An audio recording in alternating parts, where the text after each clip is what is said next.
Bonsoir les amis, j'espère que vous vous portez à merveille. Me voilà de retour, comme promis. Bon, je suis un petit peu enrhumé, mais je suis désolé, vous allez devoir plutôt supporter cela. Voilà, ça commence déjà, je commence déjà. Bon, comme convenu, nous allons passer à la deuxième vidéo concernant la typologie des textes narratifs. J'ai envie juste de dire, entre parenthèses, merci énormément pour les gens qui laissent des messages, pas seulement qui s'abonnent, parce que franchement, il y a des messages qui nous font vraiment un grand boom au cœur. Et je vous jure que parfois ça nous fait sursauter et ça nous motive à encore faire des vidéos. Donc j'ai envie de faire preuve quand même de reconnaissance vis-à-vis de ces gens-là qui laissent de très jolis commentaires. Voilà. Alors je ne vais pas vous retenir comme d'habitude, vous me connaissez, très factuel. Je rentre directement dans les détails. Allez, on va parler un petit peu des textes après la première vidéo. Nous allons encore voir quelques éléments qui ont rapport avec les textes. Quelques définitions aussi, pour que vous puissiez savoir de quoi il s'agit, parce que souvent les examens sont ainsi faits. Alors, les indices de dénonciation. Je vous ai mis quelques... Regardez en haut. Alors, donne-moi quelques indices sur l'histoire. Donc, ça veut dire, donne-moi quelques indices sur l'histoire. Je ne sais pas du tout comment c'est l'histoire. C'est quoi cette histoire-là? Oui, le texte, je l'ai devant moi, mais donne-moi quelques éléments très importants, au moins sur les premiers éléments sur l'histoire. Donc, comme vous le savez, quand vous prenez un livre, vous allez commencer par lire le titre. Vous savez de quoi il s'agit. Quand vous ouvrez plutôt la première page, vous commencez à lire, la première chose que vous remarquez, c'est qui raconte, qui parle.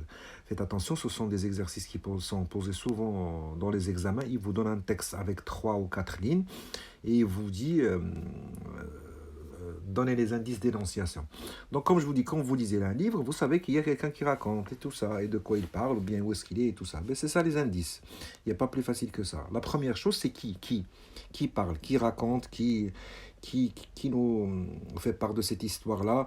Est-ce que c'est Monsieur X, Monsieur Y, est-ce que c'est l'auteur, est-ce que l'auteur écrivain, ou bien c'est une personne qui fait partie de l'histoire et ainsi de suite, c'est ça. Donc quand vous lisez un petit texte, si c'est l'examen, c'est comme ça, il y a 3 petites lignes.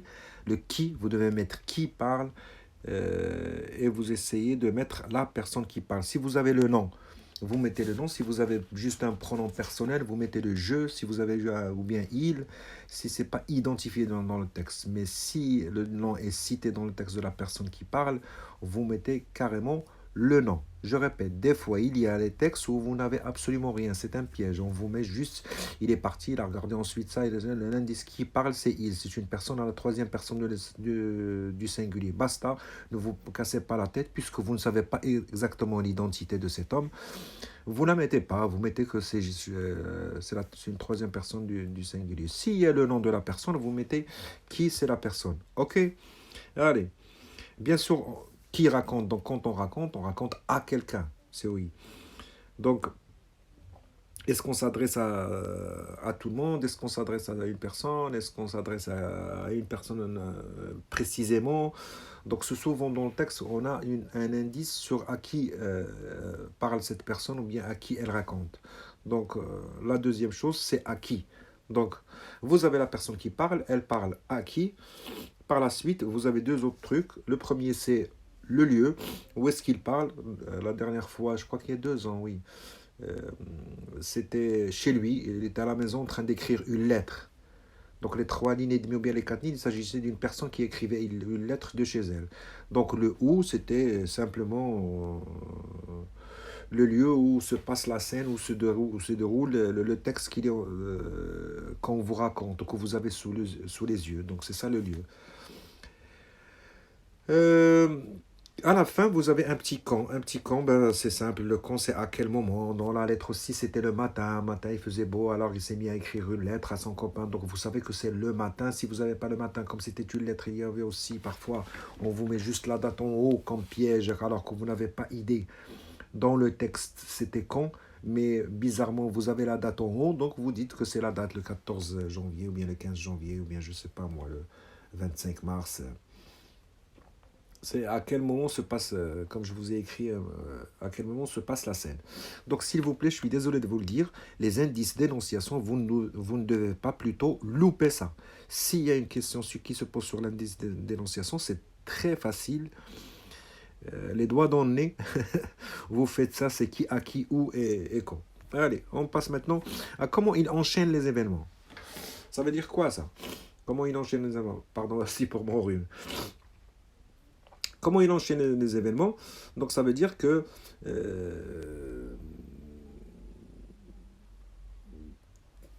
comment, comment elle est la progression dans le temps? Est-ce qu'il raconte comme si vous êtes dans un spectacle? Je le répète, dans un spectacle, vous êtes parti voir une scène au théâtre. Et donc, dans la scène au théâtre, vous allez voir un ordre chronologique. Ça veut dire l'histoire va se dérouler devant vous, vous êtes assis à votre place et les acteurs sont en train de jouer. Vous ne loupez rien, vous ne pouvez pas revenir en arrière ni avancer trop vite. Vous êtes obligé de suivre l'histoire telle qu'elle se produit. Donc, vous suivez un ordre chronologique. Vous allez avoir acte 1, par exemple, dans un théâtre, la première scène, la deuxième scène, la troisième scène. Ensuite, on passera à un autre acte et ainsi de suite. Donc, ça s'appelle un ordre chronologique. C'est comme j'ai mis ici, un événement après l'autre qui se déroule. Voici l'ordre chronologique. Il raconte les faits un après l'autre, comme s'ils sont dans l'ordre réel. Donc souvenez-vous de ce mot de réalité, ça veut dire que vous êtes dans la réalité. Vous ne pouvez pas inventer quelque chose ou un ordre différent, puisque la scène se passe devant vous, elle est réelle, vous ne pouvez pas la stopper, l'arrêter, ni la sauter, passer à autre chose. Vous n'êtes pas devant un magnétoscope ou bien devant une vidéo ou bien Netflix où vous pouvez avancer, reculer et tout ça. Vous ne pouvez pas jouer à ça. Il y a un ordre chronologique, vous n'avez aucune main mise, vous êtes obligé de suivre l'autre. Pourquoi j'insiste sur tout ça?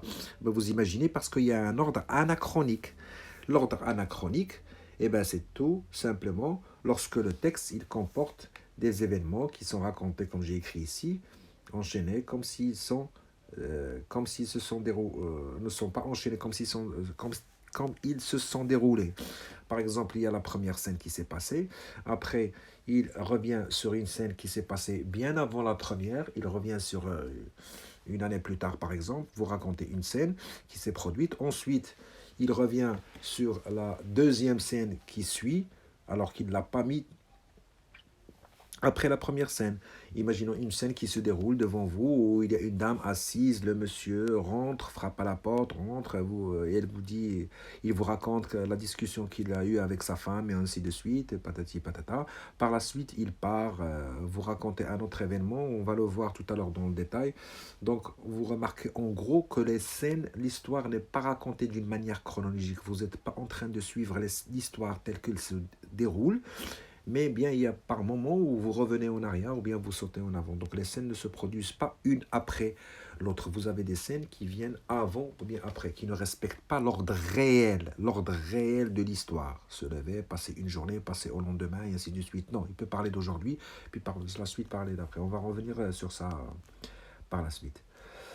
Puisqu'il y a ce qu'on appelle un analepse.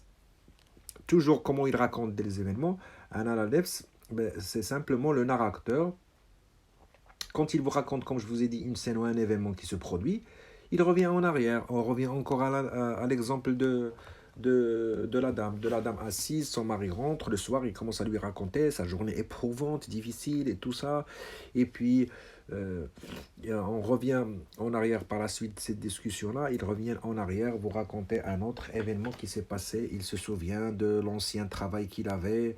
Euh, euh, où il a été viré par son employeur. Donc ça, ce sont des scènes où il a été viré par son employeur. Ce sont des scènes qui se sont déroulées avant, parce que c'était un autre travail, et il y a 5 ans. Donc lui, il se rappelle de ça. Et il commence à se le remémoriser tout seul. Cette scène-là, elle n'est pas là, elle ne se passe pas réellement, elle n'est pas en train de se dérouler dans le temps. Donc c'est juste l'auteur ou bien le narrateur qui parle de ça. Alors que lui, il est là, dans le premier événement, la première scène, en train de parler à sa femme. Mais l'auteur ou bien le narrateur, il revient sur une scène qui s'est produite avant, c'est ça l'anachronie, ce qu'on en appelle un analepse. Analepse, ça veut dire qu'il revient en arrière raconter une scène qui s'est produite, parce qu'avant ce travail, peut-être, il avait il y a 5 ans un autre travail et il a été viré. Et donc cette scène, il va la raconter. Donc là, nous avons quoi? cette scène où il a été licencié de son travail, elle s'est passée il y a 5 ans, mais lui, il la raconte actuellement, après la première scène, pour par la suite revenir à l'histoire et commencer à vous raconter. Donc c'est ça ce qu'on appelle analepse. Le narrateur raconte un événement et ensuite il revient en arrière, et raconter un fait qui s'est passé avant le premier événement. J'ai oublié, je suis désolé, le N, parce que j'ai un problème avec mon clavier toujours, avec le N. Donc si vous avez compris plutôt l'analepse, le prolepse, c'est qu'il va vous éjecter dans le futur. Ici, dans l'analepse, vous êtes dans le passé, il revient dans le passé. Là, maintenant, c'est le contraire. Il va faire un saut en avant et vous raconter, par exemple, un fait qui va se dérouler plus tard. Je ne sais pas, il est en train de parler à sa femme et tout ça. Après, il a pris sa douche. Ils sont partis se coucher. Il s'est couché tôt. Bien sûr, parce que le lendemain, il a une réunion, il aura une réunion qui va se passer à un moment donné avec quelques personnages et tout ça, et, et qui va mal se terminer, et ainsi de suite. Donc là, il est en train de faire un saut déjà dans le lendemain, alors qu'on est à peine en train de parler d'aujourd'hui. Ou bien ça peut être beaucoup plus loin. Dans un an, il va trouver un autre boulot. Et où il ne va pas rester très longtemps et ainsi de suite pour par la suite changer. Donc c'est tout simplement le contraire d'analepse. Prolepse, c'est le contraire, il raconte un fait et fait un saut. Il fait un saut en avant et raconte un fait qui va se produire plus tard. Donc on est en avance dans le temps. Alors que si vous êtes assis dans un théâtre, vous ne pouvez pas assister à ce fait qui va se dérouler dans une semaine. Vous êtes obligé de l'attendre, puisque là, maintenant, actuellement devant vous, vous avez un mari et une femme qui sont dans leur chambre, en train de papoter, en train de discuter. Vous ne pouvez pas assister à un événement qui va se dérouler la semaine d'après. Et bien, dans l'écriture de texte, on peut vous faire ça. On peut vous faire un prolepse, sauter directement sur un fait, commencer à le raconter, qui se déroulera bien plus tard. Et hop, allez, on passe. Distance prise par rapport aux paroles et événements. Ça veut dire quoi? Ça, c'est tout simplement lorsque le narrateur parle, quelle est la distance qu'il prend par rapport à ça? Est-ce qu'il rapporte juste lui ce que disent les autres? Ou bien est-ce qu'il dit exactement ce que disent les autres? Ou bien il vient prendre ce que disent les autres et lui, il le dit par lui-même? Il y a une différence entre il dit « J'en ai marre, je veux rentrer chez moi ». Tu rapportes exactement ce que dit l'autre, mot pour mot. Mais tu peux dire qu'il a dit qu'il en avait marre et qu'il voulait rentrer chez lui. Donc c'est toi qui prends les phrases de ce monsieur-là pour toi et que tu les racontes. Donc c'est cette distance qu'a le narrateur vis-à-vis du personnage. Est-ce qu'il prend une distance, à savoir il ne prend pas de distance, il rapporte, il raconte exactement ce que dit l'autre, ou bien il s'approprie et il prend le discours pour lui. Donc vous avez compris que ce sont des types de discours. Il y a un premier discours qui est le discours narrativisé. Donc ça, le narrateur, il raconte comme si le narrateur raconte l'histoire. Par exemple, un fait ou bien des dires. Des dires, ce sont les paroles d'un personnage. Il va les raconter comme s'il raconte une histoire. Donc je vous ai mis le même exemple pour que vous puissiez comprendre. C'est quoi le discours narrativisé? Par exemple, il dit il rentre, il lui apprend son envie d'un thé. Donc là, il est juste en train de raconter. Il n'y a pas de personnage, je mets 2 points, guillemets, et je vous dis ce qu'il dit à la compte. Non, c'est juste une seule phrase qui ne s'arrête pas, il n'y a pas de pronom relatif. Je vous dis, il rentre et il lui apprend son envie d'un thé. Donc c'est toujours le même style d'écriture, la même phrase. Il n'y a pas, il n'y a pas quelque chose qui montre que l'autre raconte ou bien que moi j'ai pris le discours pour moi. C'est juste une phrase qui narre, qui raconte. Donc c'est pour ça qu'on dit comme si le narrateur raconte l'histoire. C'est une phrase simple qui dit ce qu'elle dit. Il ne dit pas, il lui apprend qu'il a envie d'un thé. Ou bien il ne dit pas, il rentre et lui apprend 2 points, entre guillemets, j'ai envie d'un thé s'il vous plaît. Donc il ne fait pas ça. Il ne donne pas la parole au personnage, il ne prend pas la parole pour lui. Il laisse la parole dans le discours narrativisé. Ça veut dire il narre, il raconte. C'est une phrase qui est comme ça. Ensuite, il y a ce qu'on appelle le discours transposé. Euh, j'ai oublié un sans, les faits et dire sans rapporter par la lenteur. Là maintenant, il rapporte. Il rapporte puisqu'il y a un pronom relatif. S'il vous plaît, ça c'est la plus facile à voir. Si quelqu'un, on vous donne un texte et vous dites quelle est la nature de la distance, si vous voyez qu'il y a un pronom relatif que ou dans, mais surtout qui ou que, euh, surtout qui, qu'est-ce que je raconte, c'est le pronom relatif. Le pronom relatif que, donc c'est toujours lui qui raconte. Il lui apprend, c'est toujours lui qui parle à la place du personnage. Le personnage, qu'est-ce qu'il a dit? Il a dit, il lui apprend deux points, entre guillemets, par exemple, j'ai envie de thé, j'ai envie d'un thé. Là, maintenant, c'est le narrateur qui prend cette parole-là pour lui et qui la raconte alors qu'elle appartient au personnage qui l'a dit. Il lui apprend qu'il a envie d'un thé. J'aurais dû mettre qu'il avait envie d'un thé. Donc, c'est un discours qu'on connaît, nous, dans style indirect. Le style direct, c'est que j'ai envie d'un thé. Donc, ce qui va devenir, c'est une faute de conjugaison, je devais mettre l'imparfait. Il lui apprend qu'il avait envie d'un thé. Donc, quand vous retrouvez, s'il vous plaît, je le répète, si on vous donne un texte et on vous dit, dites la nature des distances, si vous voyez, parce que c'est la plus facile, si vous voyez qu'il y a un pronom relatif que, où il lui apprend où il veut dormir, et ainsi de suite, si vous trouvez qu'il y a le pronom relatif que, ou bien, par exemple, l'infinitif, il lui demande de quitter la salle. Alors, normalement, c'est pas ça la phrase directe. La phrase directe, il lui apprend deux points entre guillemets. Il lui dit quitte la salle maintenant tout de suite. Quitte la salle. Ça c'est direct. C'est lui, je rapporte exactement ce qu'il a dit.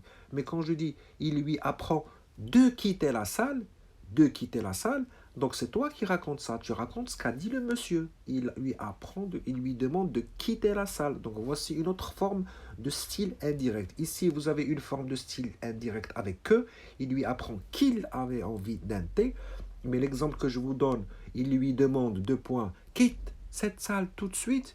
Et tu écris, et c'est écrit, il lui demande de quitter la salle tout de suite. C'est aussi style indirect parce que c'est le narrateur qui parle.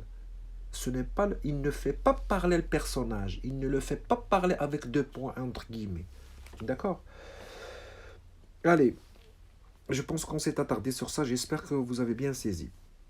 Ensuite, il y a le style indirect libre. Le style indirect libre, s'il vous plaît, c'est qu'il n'y a pas de deux. Par exemple, j'ai pris le même exemple. Il lui apprend deux points. Il a envie d'un thé.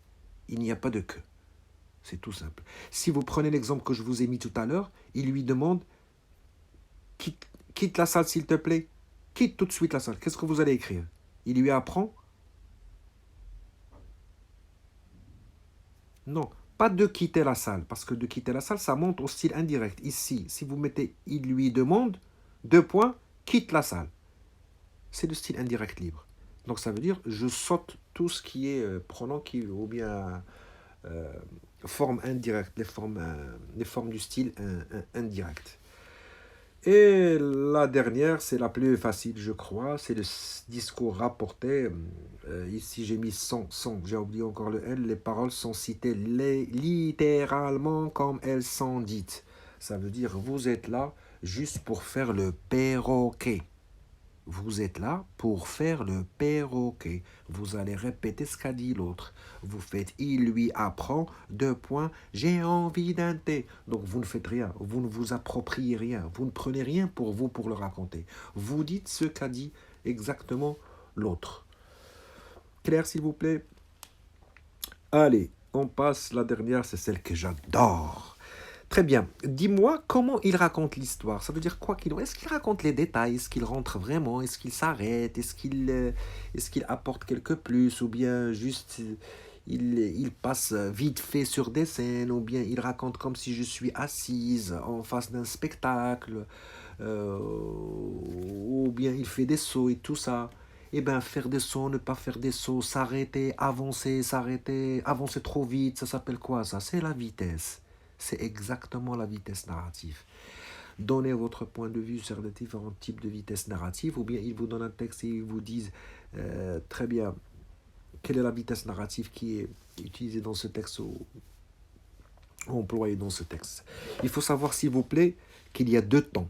Il y a un temps avec lequel je vais vous raconter, c'est le temps de la narration, et il y a le temps de la vraie histoire. Je vous explique. L'histoire, une scène, peut se dérouler en 5 minutes. Moi, ça c'est le temps de l'histoire.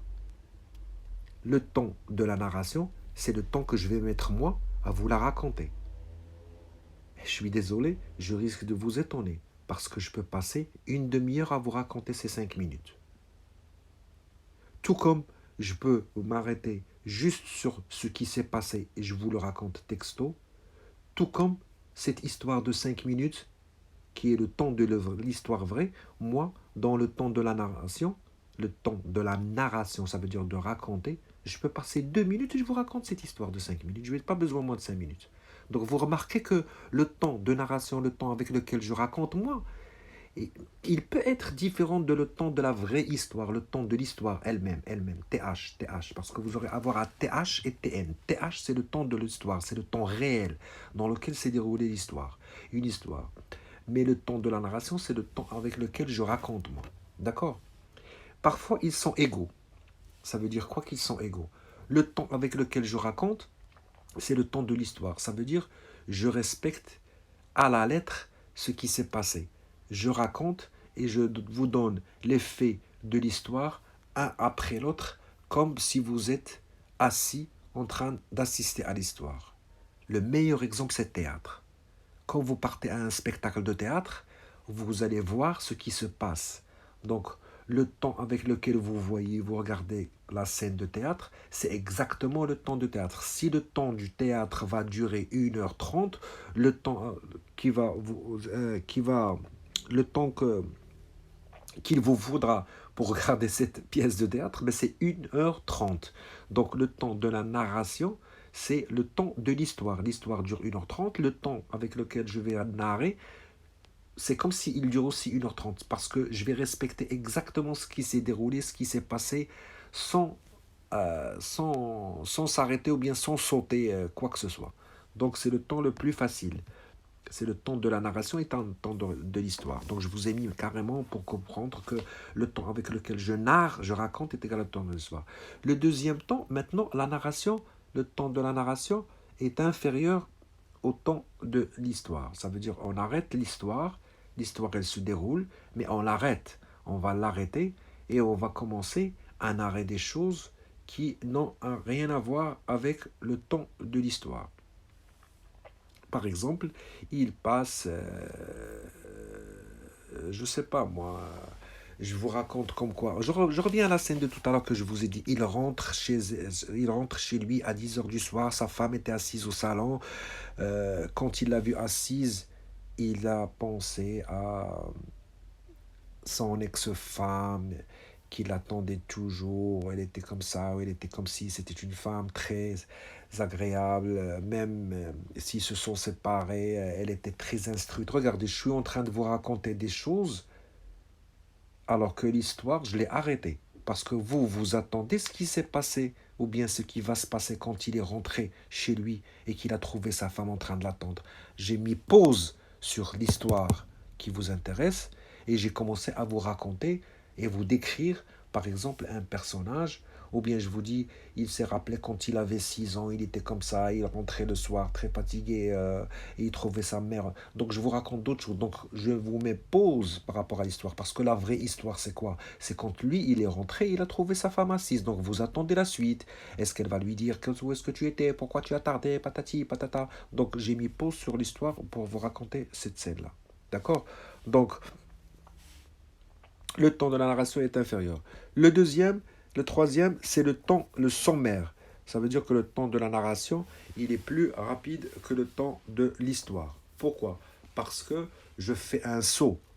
J'avance, je saute du jour au lendemain. Le lendemain, je ne vous le raconte pas. Il a duré du temps, mais moi, je le mange, ce temps-là. Je le bouffe parce qu'elle ne m'intéresse pas cette journée du lendemain. Je vais vous dire, et après, le lendemain, il resta chez lui, et le surlendemain. Et hop, je saute sur le surlendemain.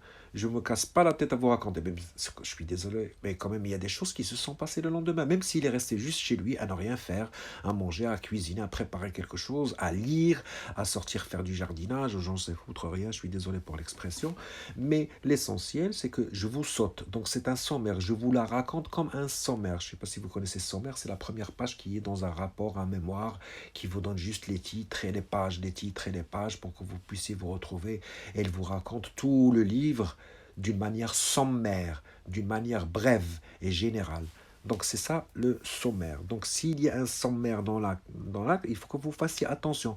Si vous remarquez qu'il saute un après-midi, l'après-midi s'est déroulé et le lendemain il se leva tôt et tout ça, donc vous dites qu'il y a aussi parfois un sommaire puisque l'après-midi il passe d'une manière brève. Ou bien euh, s'il saute un petit moment comme je vous ai dit, du matinée ou bien d'une journée. Je vous ai donné ici l'exemple d'une journée. Le sommaire reste quand même un petit peu gentil. C'est pas méchant ce qu'il fait. Il y a encore plus méchant, c'est quand il annule carrément. Il zappe une période. Il zappe carrément une période. C'est ce qu'on appelle une ellipse. Je vous ai mis ici. C'est le temps n. Le temps de la narration est égal à zéro. Ça veut dire quoi zéro? Pourquoi le temps, la narration, elle est zéro? Parce que je vous prends carrément 3 semaines et je vous dis 3 semaines plus tard. Mais quand même, 3 semaines, il s'est passé quelque chose. Non? Comment 3 semaines plus tard? Qu'est-ce qui s'est passé pendant ces 3 semaines? Eh ben non. Il n'y a pas de narration. Il n'y a rien à raconter sur ces 3 semaines. C'est zéro. Zéro. Donc, elle est très visible parce que c'est facile pour vous pour la noter lorsque vous voyez 3 semaines plus tard, 1 an plus tard, 2 ans plus tard. Vous le remarquez souvent ça dans les films. Ou bien 3 ans plus tôt. 3 ans plus tôt, il revient. Ça veut dire ils vont revenir. C'est une forme anachronique, comme je vous ai dit. Il revient en arrière pour raconter une scène. Ou bien lorsqu'il fait 5 ans plus tard, c'est une ellipse. Dans la littérature, dans les textes, c'est une ellipse. Le temps de la narration est égal à zéro parce que 5 ans, je les ai sautés et je n'ai absolument rien dit. Pas un mot. Donc, il n'y a rien à narrer, il n'y a rien à raconter. Donc, c'est zéro. Voilà. Euh, J'espère avoir été pas trop rapide pour vous. Voici mes coordonnées si toutefois vous avez besoin de quoi que ce soit. Je suis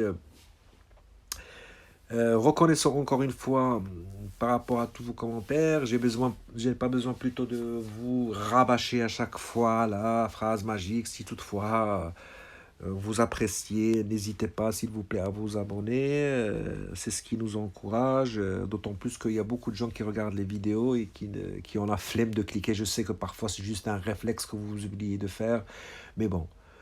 Voilà, donc je croise les doigts, je vous dis bon courage et à la prochaine pour la troisième vidéo de typologie des textes. Merci et bye bye.